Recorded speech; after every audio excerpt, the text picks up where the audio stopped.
biasanya sering lupa. Kalau kita dipenuhi energi negatif itu sering lupa dan sering kehilangan. Nah, itu ya.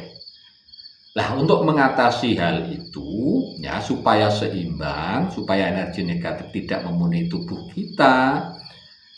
Kalau panjenengan beragama ya banyak-banyaklah beribadah. Kemudian banyak meditasi, kontemplasi, kemudian semedi. Nah, gitu ngenolke. Kalau di Jawa nyuwungke. Supaya apa? Ketika kita nol, tubuh kita sudah suwung, maka apa? Otomatis energi negatif di dalam tubuh kita ini akan menguap. Ojo turu sore kaki, ono diwangang lang jagat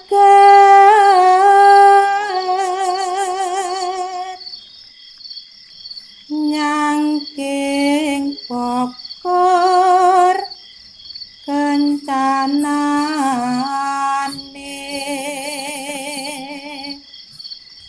isine donga tetulak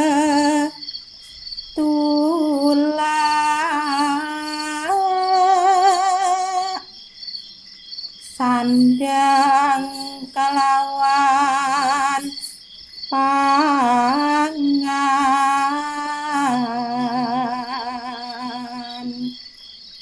yo iku bagian nipun wong melek sabar narima.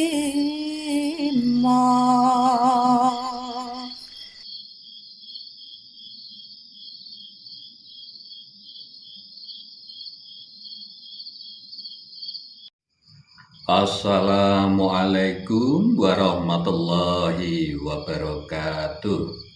Salam sejahtera untuk kita semuanya.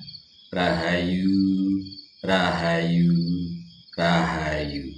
Pada kesempatan kali ini, saya akan membahas tentang tanda-tanda atau ciri-ciri kalau tubuh seseorang itu dipenuhi dengan energi negatif. Jadi, manusia itu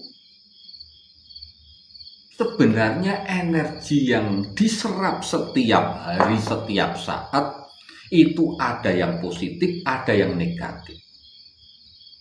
Nah, kebanyakan ini faktor dari luar dirinya atau lingkungan. Entah itu teman-teman dekatnya atau dimanapun dia berada.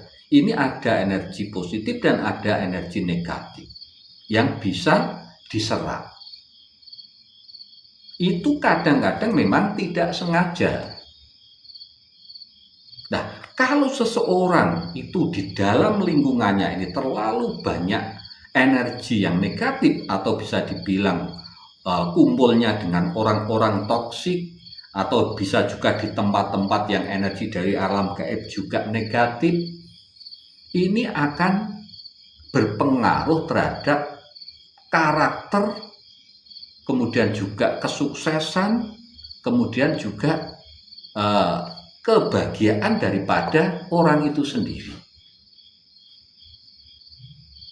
Nah, panjenengan juga harus tahu, harus paham betul kalau tubuh kita ini yang merasakan kita sendiri ya. Kita harus paham kita ini energinya positif atau negatif yang banyak kita serap. Nah, untuk mengetahui hal itu ada ciri-cirinya. Ada tanda-tandanya kalau tubuh kita ini dipenuhi energi negatif, itu ada tanda-tandanya. Yang pertama, badan ya,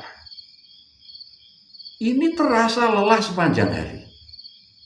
Padahal itu tidak ngapa-ngapain kita. Ini yang pertama. Jadi kelihatan berat, capek gitu. Padahal tidak bekerja keras sebenarnya. Ya biasa-biasa saja, tapi yang dirasakan badan itu terasa lelah dan capek sepanjang hari. Ini tanda kalau ada energi negatif di tubuh kita. Kemudian tanda selanjutnya, kalau tubuh kita ini dipenuhi energi negatif, ini biasanya gampang frustasi. Nah, gampang frustasi, kemudian emosinya ini juga pasang surut ya. Kadang tidak ada masalah apa-apa marah sendiri, kadang tidak ada masalah apa-apa sedih sendiri, itu berganti-ganti terus pasang surut. Nah, ini artinya energi di dalam tubuh kita ini tidak bagus, energi negatif.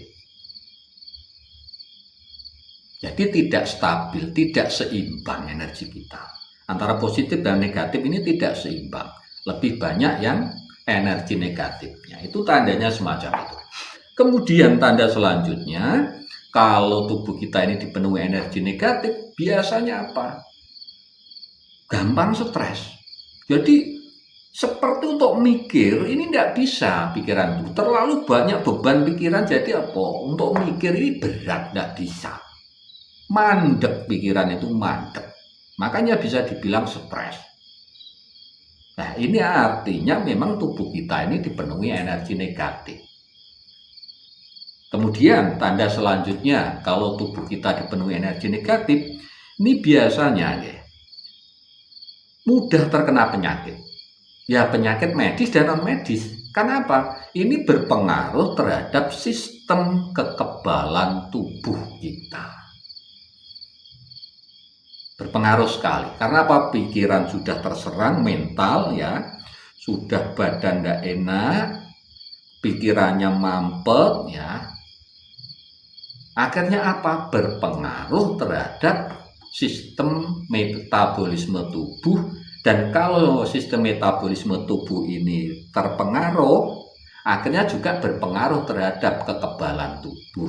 Nah, kalau kekebalan tubuh ini juga melemah, akhirnya apa? Kita mudah terserang penyakit. Nah, itu artinya tubuh kita ini dipenuhi oleh energi negatif. Kemudian tanda selanjutnya, biasanya ini nih, komunikasi kita ini buruk terhadap orang lain, itu buruk. Kadang mudah curiga. Karena apa? Emosi tadi ya. Jadi apa-apa itu kita enggak dinalar dulu. Kita enggak menggunakan pikiran yang cerah. Sehingga apa? Komunikasi dengan orang lain ini tidak bagus, buruk. Itu tandanya energi negatif ini banyak di tubuh kita. Kemudian biasanya kalau energi negatif ini memenuhi diri kita, tubuh kita, ini biasanya apa? Sering mimpi buruk. Ya, jadi ini berpengaruh juga di dalam mimpi. Dan mimpi buruk ini biasanya berkelanjutan terus-menerus, otomatis di situ berpengaruh terhadap fisik. Nah, gitu. Itu tanda kalau tubuh kita penuh energi negatif. Kemudian selanjutnya, biasanya sering lupa. Kalau kita dipenuhi energi negatif itu sering lupa dan sering kehilangan. Nah, itu ya. Nah, untuk mengatasi hal itu, ya supaya seimbang, supaya energi negatif tidak memenuhi tubuh kita, kalau panjenengan beragama, ya banyak-banyaklah beribadah. Kemudian banyak meditasi, kontemplasi, kemudian semedi, nah gitu, ngenolke. Kalau di Jawa nyuwungke. Supaya apa? Ketika kita nol, tubuh kita sudah suwung, maka apa? Otomatis energi negatif di dalam tubuh kita ini akan menguap. Nah, gitu deh. Ya, jadi itu tanda-tanda atau ciri-ciri kalau tubuh seseorang itu dipenuhi energi negatif. Demikian bahasan kita kali ini, mudah-mudahan bisa menambah wawasan dan mudah-mudahan bisa bermanfaat untuk kita semuanya. Dan mohon maaf bila ada salah-salah kata dan apapun yang kurang berkenan di hati panjenengan semuanya. Matur sembah nuwun. Wassalamualaikum warahmatullahi wabarakatuh.